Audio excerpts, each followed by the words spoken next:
Sa mundo ng pag-ibig at mga lihim, may mga kwentong hindi basta-basta na ikukwento. Pero dito, ibabahagi namin sa inyo, Welcome to Filipino Romance Chronicles, ang tahanan ng mga kwentong puno ng pagmamahal, tukso at pagtataksil. Handa na ba kayong sumilip sa isang kwento ng matinding damdamin at hindi mapigilang pagnanasa? Simulan na natin ang kwento. Hello sa inyong lahat. Ako si Lorna. Pero mas sanay na silang tawagin akong Mama Lorna. Kung makikita niyo ako ngayon, siguro iisipin niyong maayos ang buhay ko.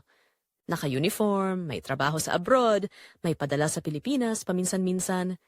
Pero ang hindi nila alam, habang lumalakas ang tunog ng pera sa remittance, mas lalo namang tumatahimik yung puso ko. Dito nagsimula ang kwento ko. Dito, sa bansang akala ko magliligtas sa amin ang pamilya ko, pero halos wasakin din ako.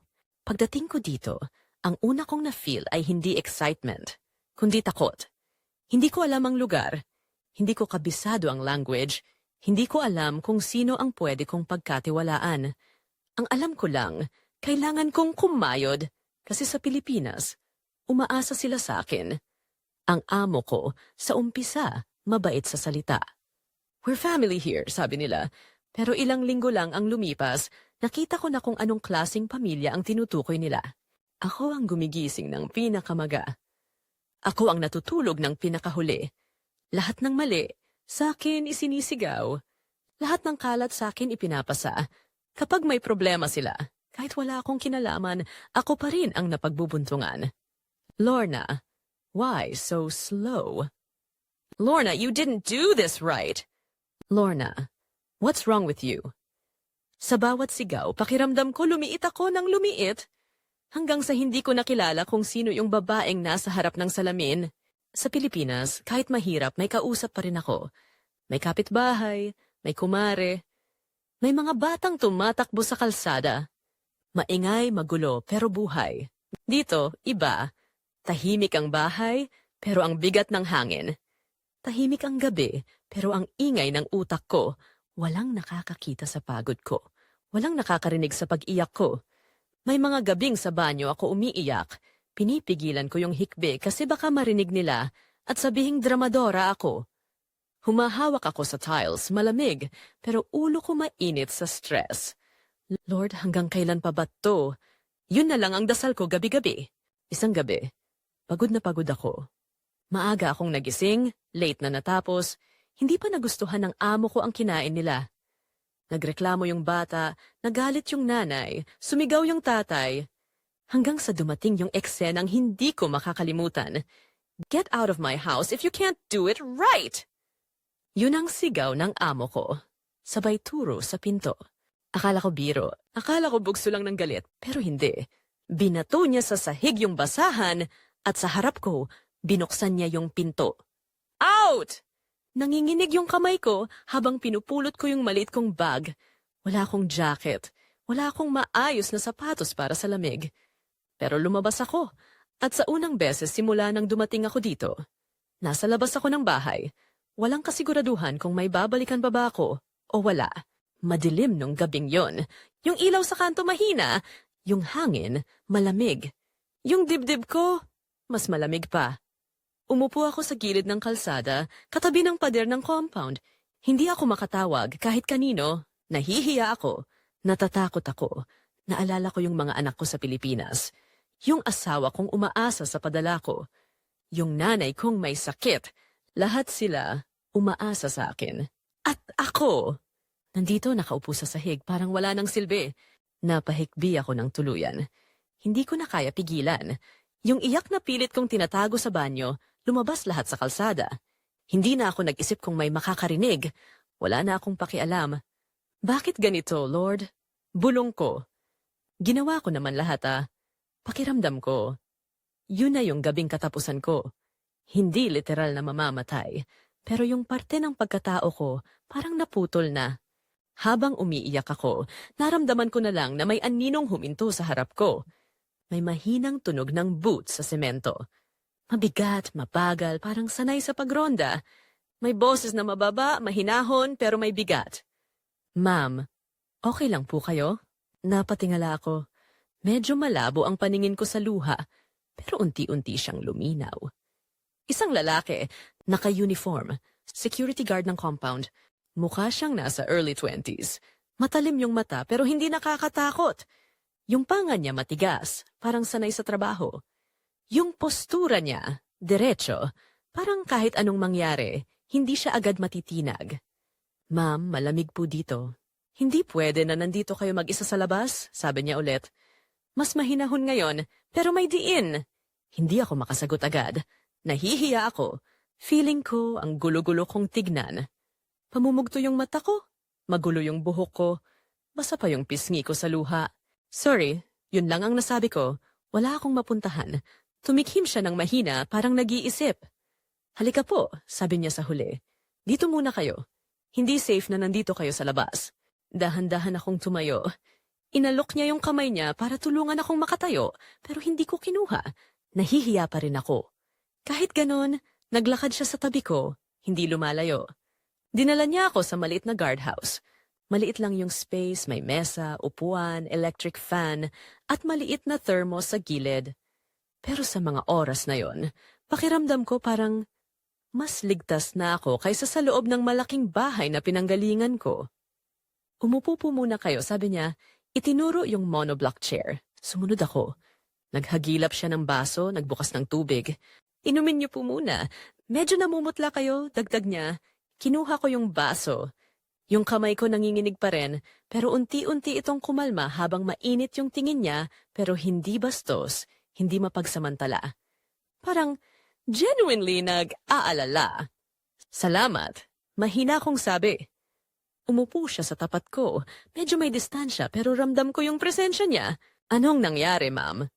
Tanong niya, hindi pilit, hindi nanunukso. Para lang siyang nag-aalok ng pakikinig. Umiling ako. Misunderstanding lang, sagot ko. Sanay na ako. Napakunot yung noo niya. Sandali siyang tumingin sa bintana, tapos balik sa akin. Hindi po normal na sanay sa ganyang klaseng pagtrato. Mahina niyang sabi, hindi niyo deserve yon. Parang may tumama sa dibdib ko. Simple lang yung sinabi niya, pero sa tagal-tagal ng panahon, yun yung unang beses na may nagsabi sa akin noon. Tahimik kami saglit. Ako nakatitig sa baso. Siya minsan nakatingin sa akin, minsan sa labas. Hindi awkward yung katahimikan. Parang may espasyo lang para huminga. By the way, ako nga pala si Marco. Sabi niya sa huli. Dito ako naka-assign sa gate niyo. Lorna, sagot ko. Ako yung katulong sa bahay na yon. Napailing siya ng bahagya.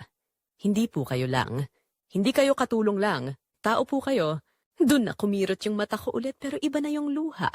Hindi na puro sakit. May halong ginhawa. Parang kahit sandali, hindi ako invisible. Huminga ako ng malalim. Hindi ko alam kung bakit, sabi ko sa sarili ko habang nakatitig sa mesa. Pero mas safe ako dito. Sa maliit na kwartong to. Kasama yung estrangherong to, kaysa sa bahay na pinagtatrabahuhan ko. At sa dulo ng gabing yon, habang nakaupo pa rin ako sa guardhouse at naririnig ang mahinang tiktak ng orasan, doon ko na-realize. Hindi ko alam kung bakit, pero nung gabing iyon, mas safe ako sa presensya ng isang estrangherong mas bata sa akin. Pagkatapos ng gabing muntik na akong mawala sa sarili, akala ko tapos na ang lahat. Akala ko kinabukasan, babalik na naman ako sa dati. Tahimik, invisible, parang walang halaga. Pero hindi pala. Paglabas ko sa bahay kinabukasan, dala ko pa rin yung bigat sa dibdib. Nakayuko, nagmamadali, pilit na hindi nagpapapansin. Pero bago pa ako makarating sa gate, may boses na agad na kumalabit sa tenga ko. Good morning, Lorna. Hindi, ma'am. Hindi, hey. Hindi rin yung malamig na tono na nakasanayan ko dito. Lorna. Diretso. Pamilyar. Parang matagal niya na akong kilala. Nilingon ko siya. Si Marco. Naka-uniform pa rin, seryoso ang mukha, pero may kung anong lambing sa mata niya. Yung parang kagabi, nung inupo niya ako sa guardhouse, may nabuksang pinto sa pagitan naming dalawa. Napakuyom ako ng palad ng hindi sinasadya. Bakit ganito ang epekto niya sa akin? Umiwas ako ng tingin. Good morning, sagot ko. Pilit naglalakad ng diretsyo. Pero bago ako makalampas, naramdaman kong sabay kaming humakbang.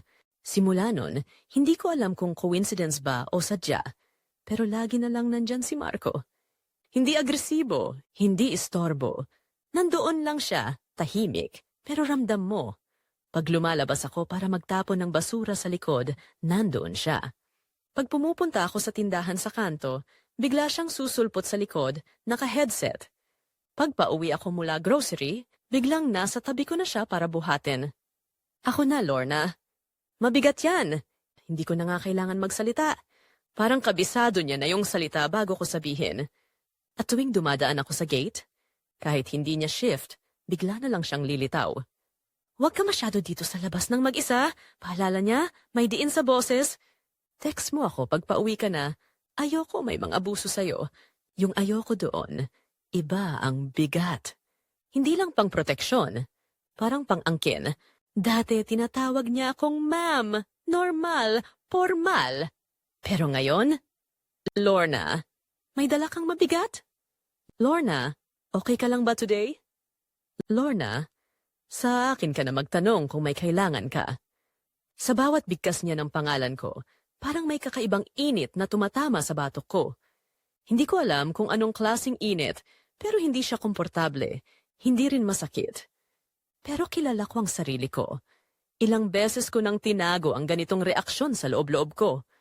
Bakit ngayon lang ulit bumalik? Isang gabi, lumabas ako para bumili ng soft drinks. Paglampas ko pa lang sa gate, narinig ko na yung boses niya. Lorna, iba. Mas mababa. Mas banayad. Parang sinadyang ibaba para ako lang ang makarinig. Nagugutom ka pa? Hindi ka na dapat lumalabas mag-isa ngayon. Madilim. Napatingin ako sa kanya. Hindi siya yung tipong nang aalipusta o nagsisermon. Hindi rin siya nang aangkin ng garapalan. Pero yung tingin niya, para bang may namumuong hindi ko mabasa. At mas nakakatakot, ayoko rin basahin. Isang gabi, hindi ko na kinaya. Bago ako pumasok ng gate, huminto ako. Nasa gilid siya, nakasandal sa pader, naka-fold arms, parang kanina pa akong hinihintay. Huminga ako ng malalim. Marco, bakit ba ang protektado mo ko? Napataas ang kilay niya saglit, hindi sa inis, sa gulat. Lumapit siya ng dahan-dahan, hindi malapit na nakakatakot, hindi rin malayo. Tamang distansya na mararamdaman mong may tao. At lalaki, sa harap mo. Seryoso ka? Tanong niya. Tumango ako. Nakipagtitigan siya sa akin ng matagal. Too long, too intense. Hanggang sa marinig ko ang pinakamapanganib na linyang sinabi niya. Hindi ka nila nakikita. Napakurap ako. Ha? Mas lumapit siya, kaunti lang. Enough para maramdaman ko yung init ng hininga niya kahit malamig yung hangin. Pero ako, huminga siya, mabagal, mabigat, araw-araw kitang nakikita. Hindi ko alam kung anong nangyari sa dibdib ko nung sandaling yon. Parang may kumalas na dapat hindi kumakalas. Parang may kumislot na matagal ko nang tinatago. Hindi yung romantikong kilig na parang teenager. Mas malalim, mas delikado. Parang may taong ngayon lang talaga tumingin sa akin ng diretsyo. At mas masama, gusto kong titigan siya pabalik. Pagkatapos nun, naglakad kami papasok sa compound, tahimik, hindi awkward. Yung tipong pareho kaming may gustong sabihin, pero alam naming bawal. Habang naglalakad, may dala akong grocery bag. Bigla niyang inabot. Ako na, sabi niya. Kinuha ko dapat pabalik, pero sa pag-abot ko, nagtagpo ang mga daliri namin. Mainit ang palad niya. Malaki, matatag, at ang kamay ko, hindi ko na iniwas. Sandali lang yon, isang iglap lang talagang hindi pansin ng iba. Pero sa loob ko, parang lumundag ang puso ko sa dibdib. At doon ko unang naisip, Lorna, anong pinapasok mong problema? Akala ko matapos yung gabing sabay kaming bumitaw ni Marco, o mas tamang sabihin, hindi bumitaw. Tatamlay din yung nararamdaman ko. Akala ko, lilipas lang, parang hangin. Parang init na biglang mawawala pag umuulan. Pero hindi pala, mas lalo siyang lumakas. At parang sinadya ng tadhana, kasi ilang araw lang ang lumipas bago ako muling napahigpit ang dibdib sa takot. Isang hapon, napagalitan ako ng amo ko dahil daw mali ang pagkakaayos ko sa gamit. Simpleng bagay lang, pero para bang sinadya nilang gawing malaking kasalanan. Hindi ko na napigilan yung tensyon. Yung kamay ko nanginginig habang pinapatayo nila ako sa harap para sermunan. Pagkatapos, hindi na ako huminga ng maayos. Lumabas ako ng bahay na parang sinakal. Pagdating sa labas ng compound, hindi ko na kinaya. Napaupo ako sa lupa, hawak ang dibdib, pinipigilan ang paghingal. At doon, sa harap ng gate, ako tuluyang bumigay. Lorna. Hindi ko alam kung guni-guni ko lang ba o narinig ko yun sa isip ko. Pero nung tumingin ako, nandoon siya, si Marco. Nagmamadali, nakakunot ang noo. Parang ilang minuto na niyang pinipigil ang sarili. Lumuhod siya sa harap ko. Anong nangyari, ha? Hindi ako makapagsalita. Hindi ko alam kung dahil sa takot o dahil siya ang unang taong nag-alala ng ganito kalalim. Hinawakan niya ang magkabila kong braso. Hindi masakit, hindi pilit, pero may diin, yung tipong ayaw kanyang makitang bumabagsak. Tumayo ka, bulong niya, pero hindi ko kaya. Nang hina yung tuhod ko. Kaya siya na ang tumayo, at ako ang inalalayan. Halika, sabi niya, mahina pero may utos. Dito ka muna. Bago pa ako makapagsalita, ginabayan niya ako papunta sa guardhouse. Hindi gaya ng una, ngayon, ramdam ko yung pagmamadali. Yung kaba, yung galit para sa akin. Pagkapasok namin, parang automatic yung katawan niya. Kinandado niya ang pinto. Yung tunog ng lock, diretso sa puso ko. Hindi ko alam kung dapat ba akong matakot o matuwa. Nilingon niya ako. At sa unang beses, hindi siya mukhang guard. Hindi siya mukhang bata. Hindi siya mukhang strikto. Para siyang taong natatakot mawala ko. Lorna, bulong niya. Dito ka lang. Walang makakakita sa atin. Umupo ako sa monoblock chair. Pero hindi ako mapakali. Hindi ako makahinga ng maayos. Hindi dahil sa panic attack, kundi dahil sa presensya niya. Lumapit siya. Mabagal. Yung tipong sinasadya niyang hindi ka mabigla, pero hindi ka rin makakatakas. Pumatong yung palad niya sa likod ko, malapit sa batok. At doon ko naramdaman yung init ng kamay niya. Yung mabigat na paghinga niya sa ibabaw ng ulo ko. Yung braso niyang lumalapit, pero hindi dumadampi.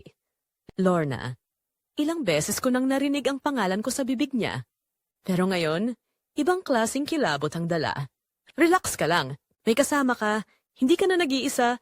Napakapit ako sa mesa. Marco, bakit ka ba ganito? Tahimik siya sandali. Tapos, may humawak sa balikat ko. Dahan-dahan. Para bang inaabot niya ako sa loob ng takot ko. Dahil ayoko silang nakikitang binabasag ka. Tumigil ang mundo ko. Siguro trabaho mo lang ako, bulong ko, hindi makatingin sa kanya, pero agad niyang hinila yung mukha ko para tumingin sa kanya. Hindi brutal, hindi bastos, pero hindi rin inosente. Lorna, hindi ka trabaho. Humina yung tuhod ko.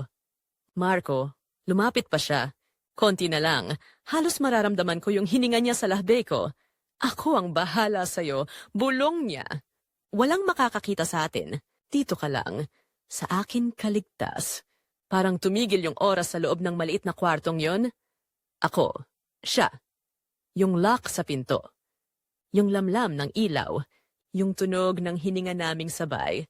At nung lumapit siya ulit, hindi ko siya inatrasan. Mula nung gabing yon, parang may sarili kaming mundo. Hindi kami nag-uusap ng sobra. Hindi kami nagtapat. Pero sa bawat tinginan, alam namin, pag dumadaan ako sa gate, biglang nag-a-adjust yung upo niya. Pag may lalaking OFW na kumakausap sa akin, tumitigas ang panga niya. Pag may ibang guard na ngumingiti sa akin, napapansin ko kung paano sumisikip yung hawak niya sa logbook. Isang beses, may Pilipinong nagtanong kung saan ako nagtatrabaho.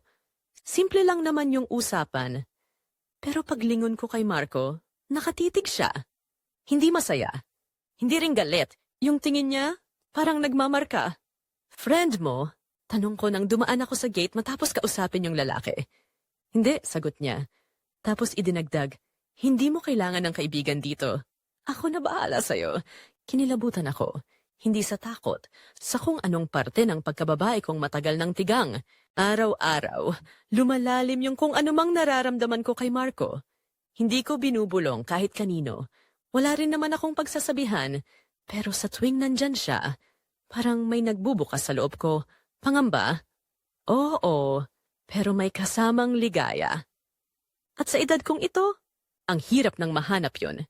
Isang gabi, habang paalis na ako, dumaan ako sa tabi niya. Hindi ko alam kung sinadya ko ba. Pero nung dumikit yung braso ko sa braso niya, hindi ako umatras. At hindi rin siya gumalaw. Parang pareho kaming huminga ng sabay.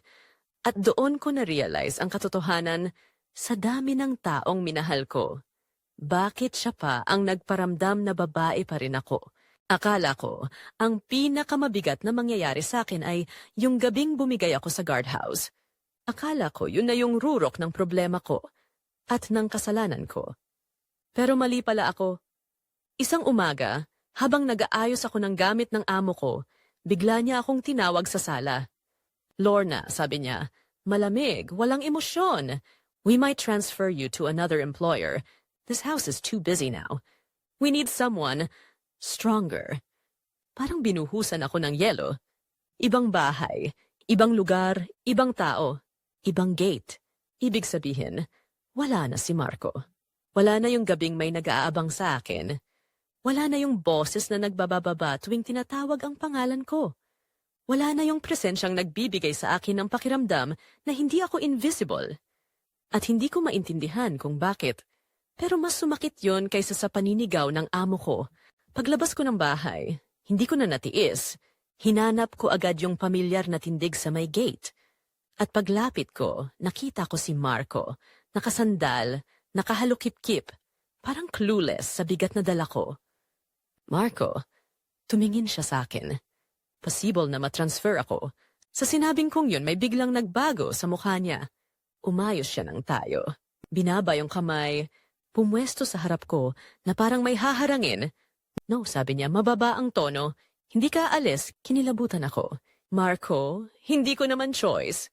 Bigla siyang humakbang papalapit, halos dumikit ang mukha niya sa akin. Hindi, ulit niya, mas mabagal. Mas delikado. Ramdam ko yung pintig ng puso ko na parang gusto nang kumawala. Hindi ko alam kung dapat ba akong umatras o humawak sa dibdib niya para kumalma. Bakit ba? Lorna, putol niya. Hinawakan ang braso ko. Hindi masakit pero mahigpit. Hindi mo ako iiwan. At doon ko naramdaman, hindi niya lang ako gusto. Hindi niya lang ako tinititigan. Hindi niya lang ako pinoprotektahan. Kailangan niya ako. At ang mas nakakatakot, hindi ko alam kung paano ko siya hihiwalayan. Simula nung sinabi kong pwede akong matransfer, mas lalo siyang naging bantay sarado. Pag lumalabas ako, sumusunod siya.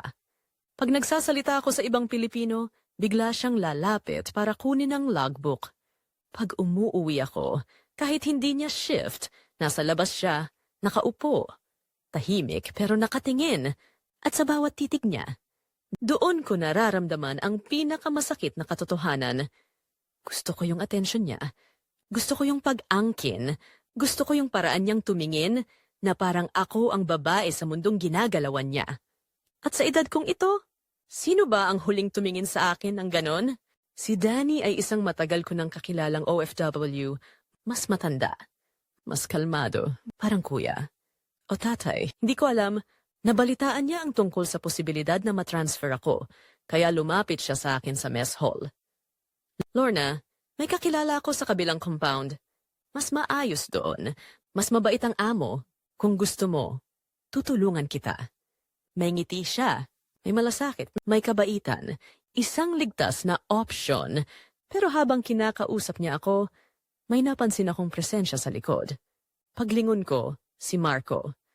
Nakatingin kay Danny na parang may gustong itanong o itapon. Kinain ako ng kaba. At oo, nung sandaling yon, kinain ako ng kapanabik. Kinagabihan pag uwi ko, tahimik ang paligid. Akala ko wala na siya doon. Akala ko tapos na ang araw. Pero paglapit ko ng gate, bigla siyang lumitaw mula sa gilid, parang aninong hinihintay lang akong mapalapit. Lorna. Napalingon ako. Marco. Humarang siya sa daraanan ko. Hindi marahas. Pero walang tanong kung makakalampas ba ako. Kausap mo kanina yung lalaki? Sabi niya, malalim ang boses. Kaibigan ko yon, sagot ko. Tumawa siya ng mahina, pero walang saya. Kaibigan. Marco, bigla niyang nilapit ang mukha niya sa akin, halos magdikit ang noo namin. Kung aalis ka, bulong niya, mabagal, parang sinasadyang ipasok sa tenga ko, sabihin mo sa akin. Napatigil ako. Hindi agad ako nakagalaw. Dahil kung hindi, nagtagal ang tingin niya, bumaba ang boses, hahanapin kita. Pagpasok ko ng kwarto ko nung gabing yon, nanginginig ang kamay ko. Hindi ko alam kung dahil sa takot o dahil sa kung anong hinahanap ko kay Marco na hindi ko na dapat hinahanap. Umupo ako sa kama, nakatingin sa bintana, at dito ko sasabihin ang totoo. Hindi ko alam kung saan ako lulugar, hindi ko alam kung ligaw ba ako o minahal sa paraang bawal. Pero kayo, kung may lalaking handang itago kayo, protektahan kayo, at panindigan kayo kahit bawal. Kung may lalaking tititig sa inyo na parang kayo ang mundo niya, kung may lalaking kaya kayong hanapin kahit saan kayo tumakbo, pipiliin niyo bang lumayo? O mananatili kayo sa init na ganito? Ako? Hanggang ngayon, hindi ko pa rin alam ang sagot. Maraming salamat sa pakikinig. Hanggang sa susunod na kwento. Hey guys! Thanks for watching hanggang dulo. Sana na-enjoy niyo ang kwento natin today. Kung bitin ka at gusto mo pang makarinig ng mas marami pang kwentong puno ng drama, pag-ibig at lihim, make sure to like, comment at subscribe para updated ka sa mga susunod naming istorya. May gusto ka bang plot twist o kwento na gusto mong marinig? Comment down below. Baka ikaw na ang next inspiration namin. Salamat sa suporta mga ka-FRC. See you in the next story. Stay tuned and take care always.